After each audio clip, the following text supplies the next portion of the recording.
What's up, everybody? Joe Brown here. This is the Heresy Financial Show, and today we are looking at how Russia and India are benefiting each other because of the sanctions. How oil is necessary for India. They have to import a lot of their oil.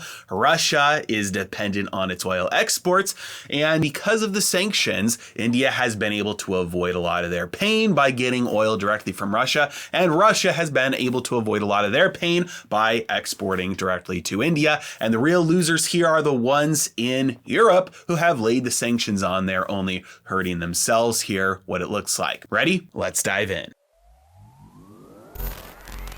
In the wake of Russia invading Ukraine, pretty much the entire Western world said, hey, we want to punish Russia for doing this. And one of the main tools to do this is financial sanctions. And so much of the world has cut itself off from its main energy source, especially in Europe. Now, India is not a country that is willing to do the same. India is a country that is saying, you know what?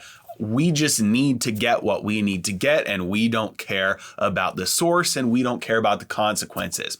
Now, that has done a couple of things. Number one, it has meant that India is still able to get the energy that they need, even though it's from different sources than it used to be. Number two, it means that Russia is still able to get the money that it needs, because while it can't export as much to where it used to export, now it's being able to make up the difference with India. Take a look with me at this article, and we can see that India has to import 85% of its total oil needs. So India does not have a lot of domestic production that can rely upon here. But due to the sanctions, there was an opportunity for India to buy low-priced crude at a discount as high as $30 per barrel, which means that now Russian grades account for 16.5% of India's overall oil imports. And if we take a look at this chart, we can see that Russia is now the second biggest oil importer in May because of the invasion and because of the sanctions, and it is now ahead of Saudi Arabia, the UAE, and Nigeria for India. While this is a big change, the overall trend is nothing new. Take a look with me here at this chart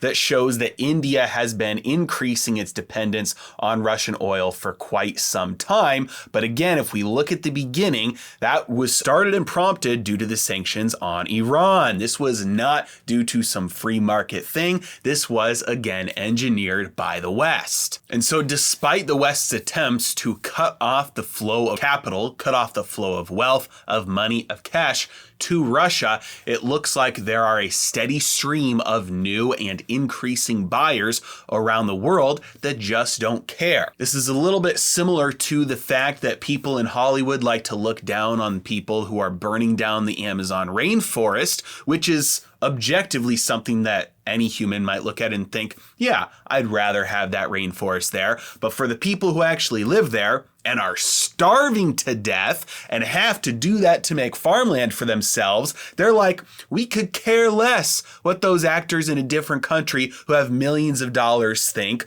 We need to make sure that we just survive. This is highlighting the fact that many times people, societies, nations will do the things necessary to move forward regardless of what other people think is right or wrong, and many times intervening and imposing your own views on somebody else like that will lead to consequences that later on become worse. And this is exactly what we saw with Russia here, where the oil dependence on Russia from India is not something that would have happened if the sanctions wouldn't have gone into place, if we wouldn't have forced it, again, starting with Iran. The second thing that this highlights is that real wealth is goods and services. Real wealth is the real stuff that people need to survive. And so, especially in America, with the over-financialization of the entire economy, we are starting to see a reset happen where asset prices are falling,